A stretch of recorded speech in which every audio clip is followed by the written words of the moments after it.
Welcome to Didcasts from University of Chicago Divinity School. For more of our podcasts and information about our terms of use, please see our website, divinity.uchicago.edu/podcasts. Maybe I should also actually tell you, since Aaron talked about my talk on Monday, that talk on Monday will have nothing to do with my fiction. That will be about teaching other people's fiction, so don't feel like you've heard too much from me about this. Taryn, we did not plan this, but Taryn's introduction was wonderful because I wanted to start by talking about reading fiction, not about writing fiction. It always makes me a little bit sad when I talk to fellow academics, students, and faculty who often tend to be people who have loved reading fiction as children and young adults, but who have given up by the time they get into graduate school and just make less and less time for that. I also more or less stopped reading for pleasure when I went to college, except for maybe a little bit during the holidays. But when I was in graduate school, I moved to an apartment a couple of blocks from a wonderful public library, and I started reading fiction again. And from that point on, I never stopped. And I'm not talking about the kind of fiction that you think you ought to read because it won some prize. Pleasure, pure pleasure reading. And what I read, and what I still read to a certain extent, to a large extent, is historical fiction. So I picked up old friends like Cecilia Holland again. I was introduced to Dorothy Dunnett. I also found Hilary Mantel's great novel about the French Revolution, A Place of Greater Safety.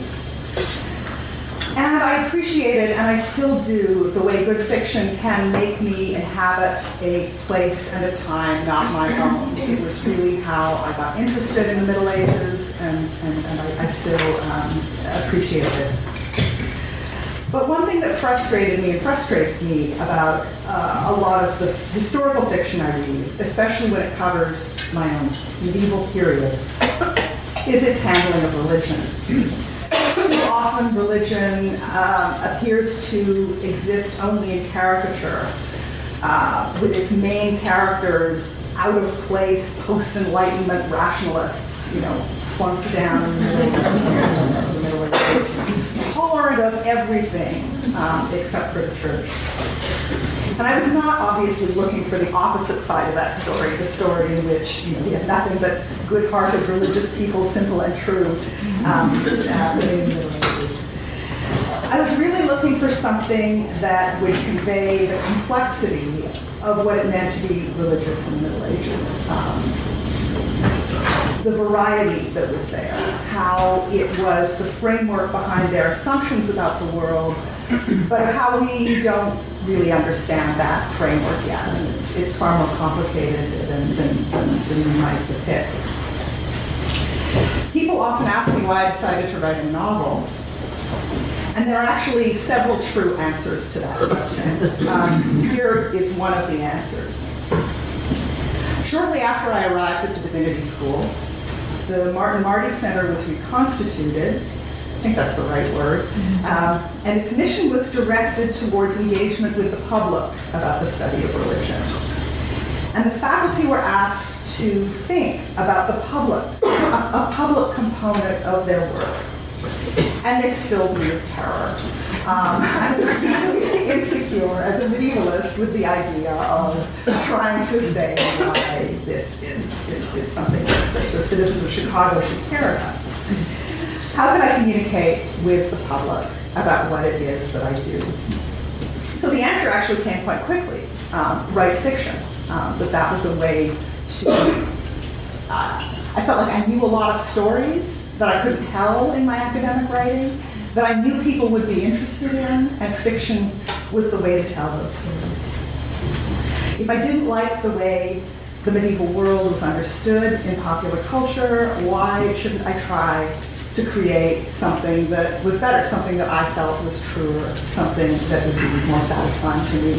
And of course, anything we make always falls short of the goals that we have for it. But that's what I was trying to do. I'm going to talk a little bit more, and then I'm going to read a little bit, and then I hope we'll have lots of time for questions. By the way, I'm just sort of curious. How many people in this audience have a kind of a sneaking, secret, hankering desire to maybe one day write a novel? Maybe if this academic thing doesn't pan out. Okay, that's what I thought. So my story was inspired by two things. The first was the late medieval legend. So there's an early medieval legend, but this was the late medieval legend of the daughter of the 11th century patron saint of battered wives. Maybe you didn't know there was a patron saint. Saint Godelieve of Gistel in Flanders. And this daughter, in the late story, was blinded as a punishment for her father's complicity in her mother's death. The cover of the novel is actually taken from a late medieval panel painting of the life of Saint Godelieve. So that's where it comes from. There's the daughter at the back. So that was the first thing that inspired the novel.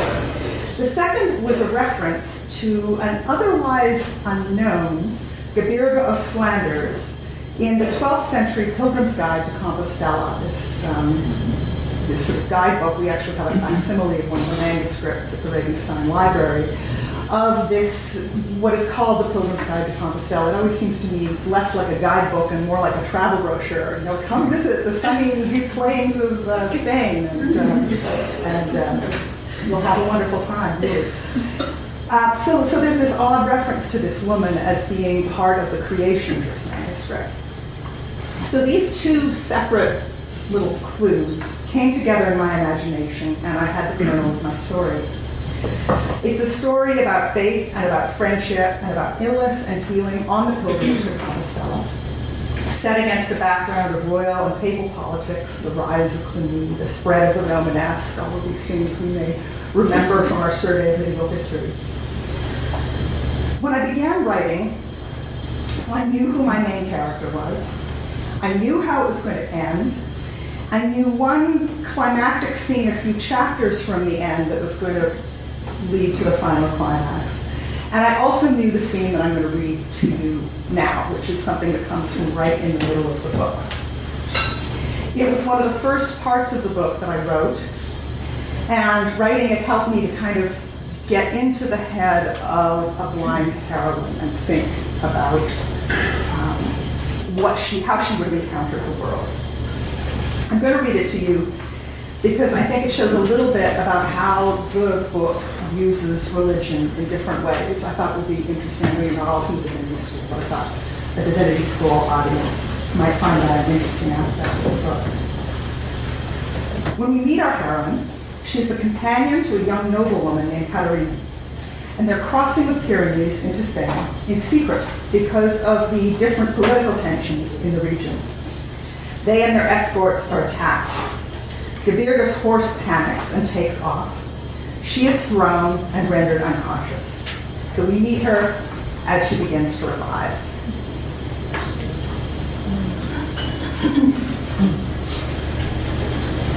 In the beginning, there was pain, nothing but pain.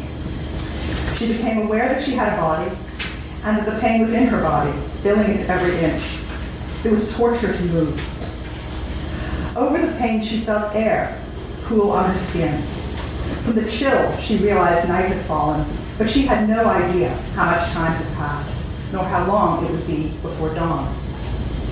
She pulled her cloak around her against the chill and rested against a block of stone she found at her back. Dizzy, she closed her eyes again and tried to think. The effort brought the pain down on her harder than ever. She inhabited a dark world in which the only sense available to her was that of excruciating agony. Slowly, over the pain, she grew aware of the sounds of the night. She distinguished a river rushing some distance away, and birds, insects, and wild animals joining in a strident cacophony. Smell was the next sense she regained. Lavender, strong lavender, and then, much more surprisingly, on this lonely mountain, incense, almost like in church. Gebirge opened her eyes, and she could see, really see.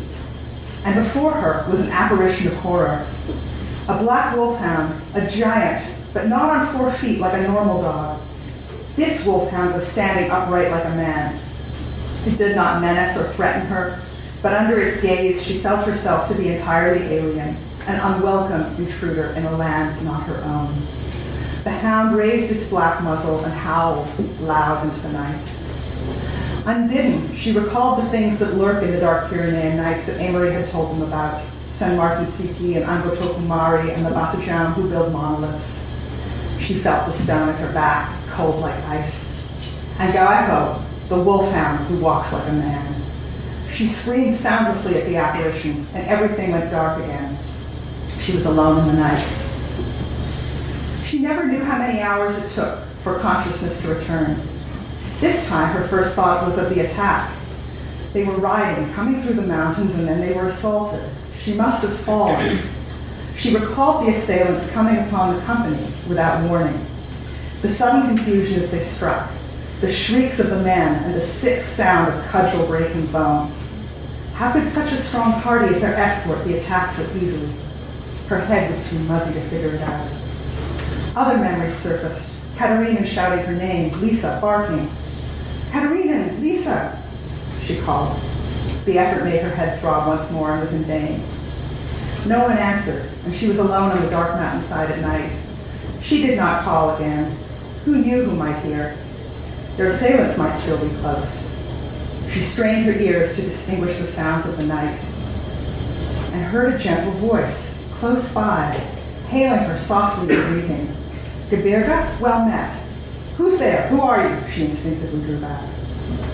Her retreat was blocked by the hard, high stone at her back. A friend, a fellow pilgrim. We met before. Here, I'm right in front of you now. Her hand was clasped in the gnarled paw of an old man and brought up to his face. He had her trace its contours. Remember, at Bruges and Cluny? I've seen you here and there since on your journey, but I haven't liked to bother you with all your friends about it. She knew him. It was the old man, the pilgrim. But how did you find me? Did you see me from the road? No, you're a ways from the road, not too far, but concealed from any chance wanderer by this stone you're leaning against. What happened? Were you attacked?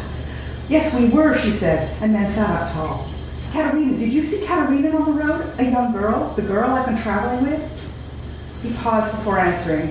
The girl is not on the road. I don't know where she is. Gebirga slumped back against the rock. Neither spoke, and then the pilgrim offered her his bottle gourd. She took it and drank. The water was clean and cool. I saw something in the night, she said, a black wolfhound standing on its hind legs. Did you, he said, making no comment about how it was possible for a blind woman to say she's seen anything, far less a standing wolfhound. It isn't surprising. You're sitting in a holy spot. That stone behind you, it didn't grow there naturally. If you could stand, no, don't try, you're still weak. If you could stand, you'd see it's taller than you are. It has a twin a few paces away, and another lies on top of both of them, forming a door. They say the Gentilac who used to live in these hills built them, and that they were the doors into the realm of death. But you're safe on the right side of the door. No one will come to harm you now that I've found you. How did you find me? Asked Katerina. Your dog, Lisa, you call her? She's very intelligent. I came as quickly as I could. Lisa, you found her? She's all right, but where is she? She's fine, but she's gone to get more help. I can't stay with you, I'm afraid. But what you need most of all is sleep, and in the morning, help will come. So lie down and sleep, he said, stroking her hair once as she followed his command. And then he was gone without a sound. Somewhere in the back of her dazed mind, she thought that she should call to him again, insist that he stay with her, or at least find Lisa. But she found herself obedient to his command to rest, slowly drifting off into a natural sleep, not the concussion of the first part of the night. Her last conscious thought was to wonder how he knew her name. Had she ever told it to him? Gaueko, the spirit of the night, the wolfhound who walks like a man, is a figure from Basque mythology. And the dolmen Gebirga rests against is indeed in the place where I've located in the book, near an old Christian hermitage. The pilgrim who finds her is, in his own way, just as mysterious as the wolfhound. I belong to a faculty group that shares academic work, and I said, I've written this part of this novel, and would you like to read it? And they were kind enough to say they would, and it stopped right there where I've stopped it for you, and fortunately they went, what happens so I finished the rest of it. So I would love to answer some questions, but because I suppose I have to do the commercial plug. I should let you know that it is available at the seminary farm. There are copies there, and if they run out, I have some more in my office. But I'd love to answer some questions. I haven't finished the book yet, but I've so far been really impressed about how succinctly you managed to deal with or bring in historically extremely complex things like the Pope and the Anti-Pope. And yet you managed to explain it in an understandable way for a young adult reader in a few sentences. And so I wonder if you could talk about this process of dealing with these complex historical or socio-religious issues and how you managed to distill them and make them clear, because that's something I have trouble with in my own dissertation. No, I think that is the hardest thing. It's the hardest thing for academics who write fiction is we know too much and we want to put it all in there. And that's the part, the book that's here now is it's pretty close to the first draft in the sense that the things happen in the same order and they're more or less all there. But that's probably the part I had to rewrite the most. And it was all in the first draft. And then it was just a question of paring it down and stripping it back and stripping it back. That's really what it took, I'm afraid. I will say that having done it for this, I think my academic writing is much better. I'm much more aware of an obligation to my readers who read my academic work to try to be interested and that everything I'm writing is telling a story. So I think that As you pared down what you wrote in the first draft, did you find that there was a sort of consistency in what you had to delete and what you kept? The main thing that I had to do was cut the number of people who I was talking about. So that's the best way to cut down on the complexity of the story is to keep it to a smaller number of individuals. So that was pretty consistent. I was interested, you were talking about how, people not having time for pleasure reading, and they were equating that with novels, and I do that myself, but I actually found myself that by, making pleasure reading equals novels actually made it harder for me to read for pleasure, because I realized at a certain point that I didn't want to read novels, at least not right now. Yeah. And I was just curious if that was just, if that was on purpose, as if you do see those as the same, or if it was just... So what do you read for pleasure? Yeah, so like right now I've been reading a lot of parenting books. Yeah. And I really enjoy it. It's like my favorite thing to read right now. For some reason I've never been, I'm capable of kind of, there was a time when I was reading a lot of parenting books. When I was in graduate school, actually. But I've never been as interested in sort of popular nonfiction. For me, what I always wanted to read was stories. Was that kind of, So that was what I had to make for. In the back. I'm trying to find a balance between creative and academic output, and I was wondering, do you find difficulty sometimes for the creative time to compete with the academic work? Could you talk a bit about that? I wrote my second unfinished novel while I was in graduate school, and it was while I was writing my dissertation. And what I would do is I would kind of, it was really as I was finishing, so it wasn't in that kind of agonizing part where you're not sure you're really writing it and it's going very slow. It was at the part where it kind of starts to get moving. And I would sort of write my academic stuff in the morning, and then I'd go check footnotes in the library, and then I would write it for a few hours of fiction. I don't find I can really do that anymore. So what I usually do is I carve out, the way I wrote this was really just carving out a month here or there. I'm not too proud to admit that I wrote a lot of this in 2 sessions of National Novel Writing Month. It starts on November 1st. And those were just times when, I would write. I give myself, a word limit. I had to write 2,000 words a day, every day. And I would just do it. And once I was done that, and I was doing that, and I was teaching and doing my administrative work, but I wasn't doing academic writing at that time. Just a quick follow-up. Sure. Just, do you ever find, did you at least initially find that, you had to combat in yourself some sense that, the creative work was a side project, was less legitimate somehow? Yeah, absolutely. And that's why having my academic writing group, being willing to read the first half and wanting to finish it. I remember as I was finishing it thinking, at least they'll read it, and who knows, maybe there's more people who will ever read, this article or that article. But it was absolutely hard. It's hard to tell yourself that it's worthwhile, that it's important. I'm really, even if this hadn't been published, I'm really glad that I did write it. Did you have to do special research to write as a blind person? I did do some research to see whether some of the ideas that I had were plausible, like blind people writing, and I learned writing was actually a therapy that they used. My heroine also does some embroidery, and that's something that some people have been, suspicious about. There's actually, I don't necessarily think this is true, but there's one theory that suggests that the Bayeux Tapestry was written by, was done by people who were blind. So kind of thinking through those things. But I didn't.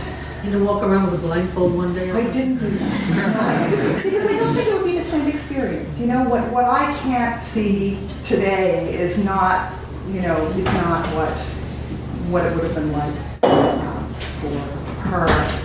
And also, I think the experience of being blind today, if I talked to somebody who was blind, I think I probably would have learned, some things that would have been useful.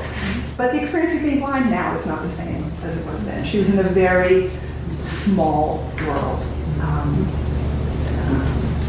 And so it was easier in many respects.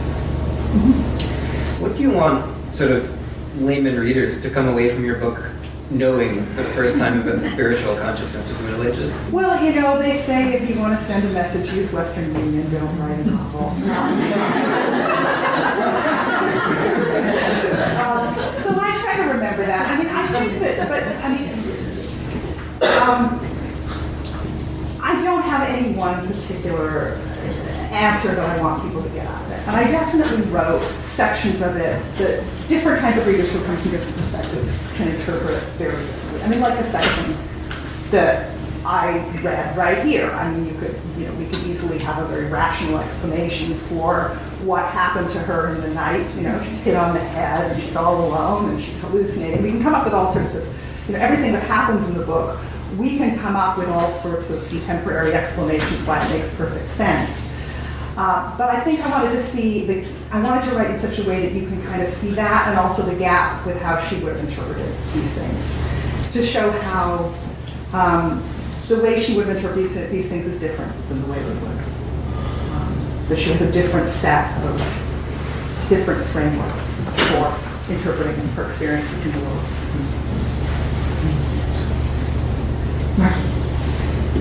I read the book this summer. It was one of my summer readings. I thoroughly enjoyed it. I want to ask a question that about plot, and I want to sort of see how the Lucy Pick historian and Lucy Pick novelist relate to each other. So we all know Hayden White says that there are essentially 4 plots that govern historiographic writing: romance, tragedy, comedy, and satire.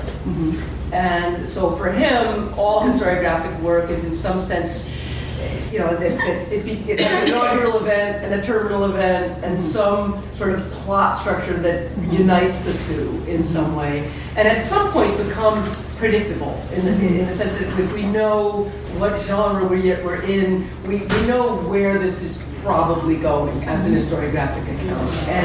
And I wonder first if you think Hayden White is right about historiographic work, but also whether and how the plot of your own work was defined by that. Is it a romance? I think it's a romance. But also whether and how you think that the pilgrimage as the trajectory of the narrative and as the dominant mode gives it a different kind of plot, that the pilgrimage isn't simply comedic, tragic, or whatever. Yeah, that's a good question. To kind of follow up on that theory, I think the fact that we kind of know where it's going gives us a lot of satisfaction as we're reading, in a way. You know, I think that that's the success of that kind of model. I mean, we think we don't want to know how it ends. I think we actually do want to know what kind of story we're in. I don't know that he's right about medieval historiography, though. I think that there's all kinds of other timelines that are operating in medieval historiography. I think that there's a lot of cyclical things, so it's not just this kind of movement there. But I'm not writing medieval history, and this is not remotely, like medieval history. So this is a story that should fall under his categories. And I don't know. I think it's a really good question. What is the genre of this book? I mean, that's why it's nice to have an umbrella like historical fiction, because because there is a mystery here. There is a love story here. I wouldn't say that either. I would say that both the mystery and the love story and the pilgrimage serve what I think is the main point of the story, which is this development of this character. She's not the same at the end of the book as she is at the beginning of the book. And she has a variety of different things that change her. Love is one, travel is another, dealing with politics is another. So that's what I would say. Thank you. When it comes to highly disputed points in your research and you want to insert something from that area into your novel, does it take a lot of courage to say, okay, I'm just going to write this now in the opinion I have without caring what other people say, or is it more like, okay, I'm not inserting that for the reason? No, I mean, it was actually pretty easy for me to make decisions. I mean, once you've written a dissertation and you've written a book and you've written a number of articles, you've been making those kinds of decisions all the time, and you've been making them in ways that you really need to be accountable for them. So to do it in fiction is a bit easier, and I know all the points where I've, played fast and loose, and I feel comfortable with all of them. Is the main character quite sort of like a very just sort of recognizable character, or have you tried to make her kind of someone who interprets the world in like a more medieval way, at least with any, like have you made her familiar or tried to defamiliarize her? Tom Shippey has a great, who he writes on Tolkien and the Lord of the Rings and basically all of Tolkien's writing, and he has a great theory of the reason why the Lord of the Rings really works, and the Silmarillion, you kind of have to love it to love it. And he argues that it's the hobbits, that the hobbits are enough like us, that they can be our kind of conduits into this very strange world. And I think that that's true about historical fiction too. It's one of the challenges, because you need to be able to get into this world. You need some conduit into this world. So I can't. So it was really something that I struggled with. How to make her authentic and how to make her also relatable at the same time. One of the things that people often do is they use a first-person perspective. I avoided a first-person perspective. It's a close third-person perspective, because that would have required me to attribute to her a kind of a consciousness of consciousness that I didn't feel comfortable in the Middle Ages. So having a very close third-person perspective is the way I hope to get you close to this character and willing to explore this world with her. But I mean, the fact that she's blind, I mean, this is sort of, I think authors should never interpret their own work, but I mean, I think it could be a kind of a metaphor for me going blindly into the Middle Ages and trying to understand it. I don't think that that's, impossible, that's why I fixed on this character. I think we just have time for one more question. me?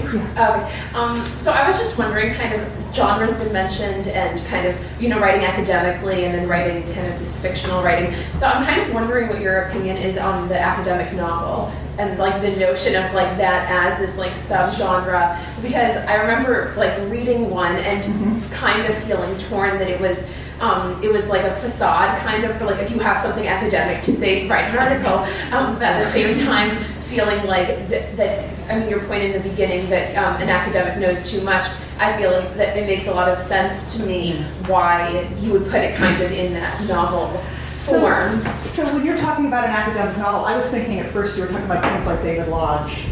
I was talking, like, I read On Beauty by Zadie Smith. Okay, yeah. And it's more just like the kind of like a normal plot and framework with all the other trappings of a normal novel, but there's like this big academic, it takes place in the academy, and it's this academic debate about the nature of aesthetics. So it's like cloaked in. I mean, the book that I read most recently that I think actually is a lot like that is Neil Stephenson's Anthem. I don't know whether if any of you've read it, if you would agree with me, that it is also an academic novel. It takes place in another world, in what are monasteries, but which are really more like universities. And I think the whole thing is an argument for the liberal arts universities. And I loved it. So I think, so I don't have any problems with it as long as it works. If it works, it works. Okay. Yeah. If it works, that's a way of communicating with people who won't read it in another way, who won't get to remember. Anything you can do to reach a broader audience in a way that has integrity to what you want to argue. It's fine. All right, well, I think we'll end on that note, and you can all start your own novel. Yeah.